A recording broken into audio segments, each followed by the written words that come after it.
아들아, 내가 태어난 게 엊그제 같은데 벌써 육군훈련소에 입소하는구나.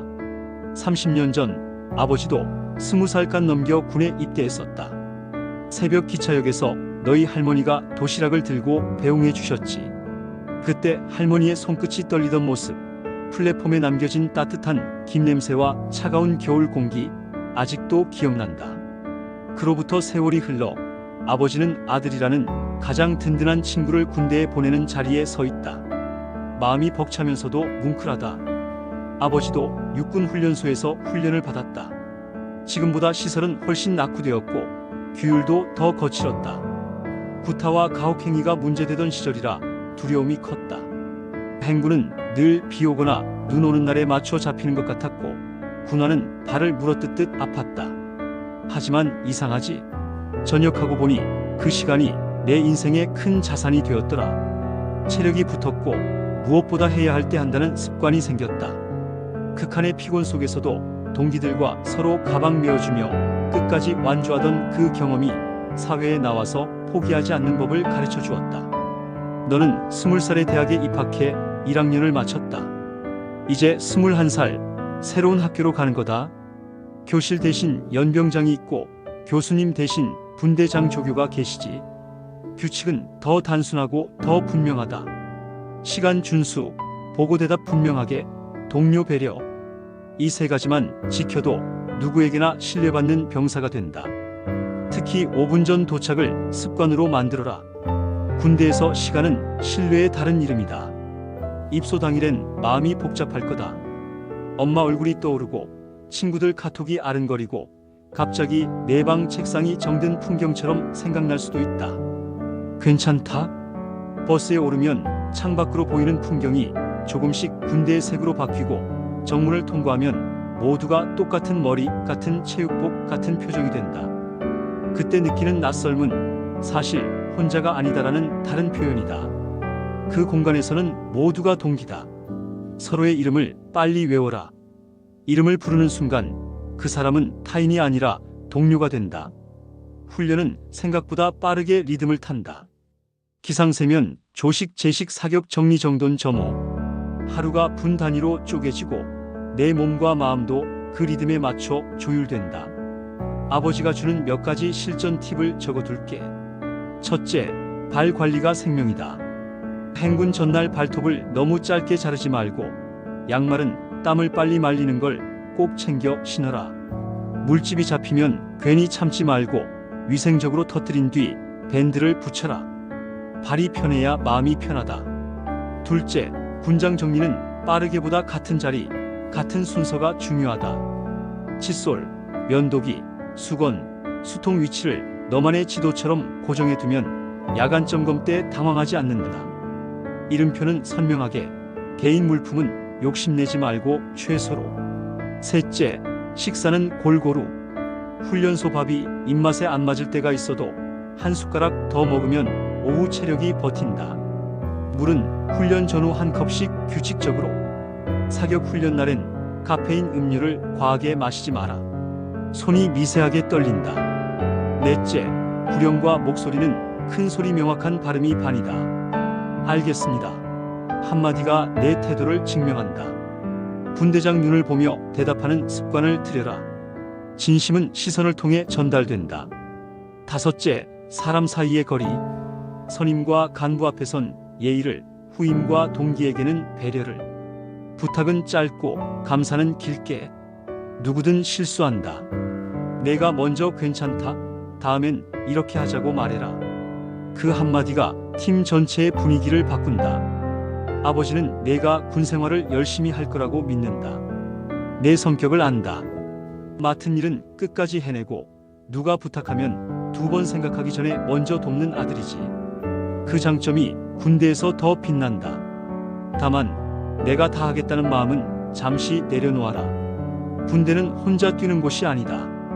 역할을 나누고 부족한 사람을 끌어주되 내 몫을 먼저 채우는 순서. 이 균형을 배우면 사회에서도 훨씬 멀리 간다. 아버지의 군 시절엔 억센 일들도 많았다. 지금은 많이 달라졌다고 들었다. 그래도 군대는 군대다. 규율이 있고 명령이 있고 때론 억울함도 있다. 그럴 때 기억해라. 우리에겐 절차가 있다. 보고의 순서, 상담 창구, 공식적인 채널. 감정으로 밀어붙이는 대신 절차로 해결하라. 그게 진짜 강한 방법이다. 불합리함이 있으면 용기 있게 말하되 말하는 방식까지 품격 있게. 군대는 자기 개발을 할 수 있는 곳이다. 훈련소에선 시간 여유가 거의 없지만 자대로 가면 밤 점호 전 너만의 30분을 만들어라. 책 한 페이지라도 읽고 영어 단어 5개라도 외우고 팔굽혀펴기 50개라도 해라. 조용히 노트를 펼쳐 오늘 배운 것, 내일의 목표를 2줄만 적어라. 2줄이 쌓이면 습관이 되고 습관은 사람을 바꾼다. 아버지는 군 시절 손바닥만한 수첩 하나로 버텼다. 그 수첩에 적힌 메모들이 지금의 아버지를 만들었다. 편지 얘기도 하자. 훈련소에 있을 때는 가족의 편지가 큰 힘이 된다.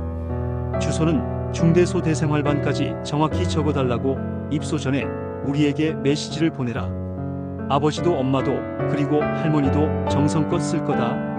내가 답장을 못해도 괜찮다. 하루가 어떻게 지나가는지, 밥은 괜찮은지, 동기들 이름은 뭔지, 분대장은 어떤 분인지 짧게라도 소식을 들려다오. 내 글씨가 봉투에 찍힌 것만으로도 집안이 환해진다. 나라를 지키겠다는 마음가짐, 이건 거창한 구호가 아니다. 내 옆에 동기, 매일 아침 국기 개양대 앞에 태극기, 주말마다 면회 오느라 먼 길 달려오는 부모님들.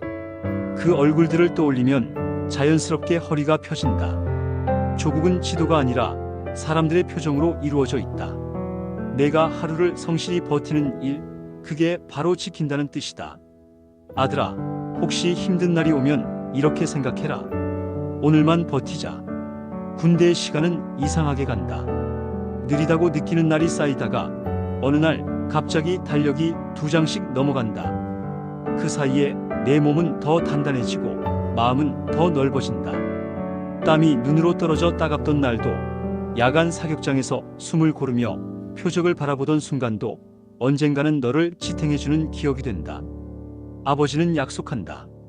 내 첫 휴가 때 내가 좋아하는 된장찌개와 삼겹살을 푸짐하게 차려놓겠다. 차 안에서 내 이야기를 천천히 듣고 싶다. 군대에서 있었던 재미있는 일, 훈련 중 벌어진 소소한 해프닝, 가끔은 억울했던 순간까지 웃으면서 이야기하자. 그리고 수료식 날 연병장에서 내가 우렁차게 구호를 외치는 모습을 가장 앞에서 볼 거다. 엄마는 분명 울 것이다. 아버지는 글쎄, 남들 앞에선 꾹 참을 생각이지만 아마 눈가가 뜨거워질 거다. 마지막으로 이 말은 꼭 전하고 싶다. 내가 무엇을 하든 아버지와 엄마의 사랑은 조건이 없다. 성적표가 어떻든, 사격 성적이 몇 점이든, 구보 기록이 몇 분이든 너는 이미 우리에게 가장 값진 존재다. 금값이 아무리 폭등해도 아들의 값어치를 따라올 수는 없다. 그러니 자신을 소중히 여기고 옆 사람을 존중하며 하루하루를 성실히 보내라. 그게 내가 우리에게, 그리고 너 자신에게 주는 최고의 선물이다. 입소 전날 밤 내 방문을 살짝 열어보니 책상 위에 교재와 노트가 정리되어 있더구나. 스탠드 불빛이 조용히 남아 있었다. 아버지는 그 불빛을 보며 생각했다. 우리 아들은 어디에 가도 자기 자리, 자기 빛을 만들 사람이다. 군대에서도 마찬가지일 것이다. 내가 서 있는 자리, 내가 앉아 있는 자리, 내가 뛰는 연병장, 그 모든 곳에서 너는 내 빛을 낼 것이다. 그 빛이 너무 눈부시지 않아도 괜찮다. 따뜻하면 충분하다. 내가 따뜻하면 옆 사람이 덜 춥다. 잘 다녀와라 아들. 훈련 잘 받고 선임 후임 동기들과 사이좋게 지내고 몸 다치지 말고 무엇보다 내 마음을 잃지 마라. 우리는 매일 저녁 식탁에서 내 이름을 부르며 안부를 묻고 내가 돌아올 날을 달력에 동그랗게 표시해 둘 것이다. 내 군화끈이 단단히 묶인 만큼 우리 가족의 마음도 단단히 묶여 있다. 사랑한다. 그리고 자랑스럽다. 아버지가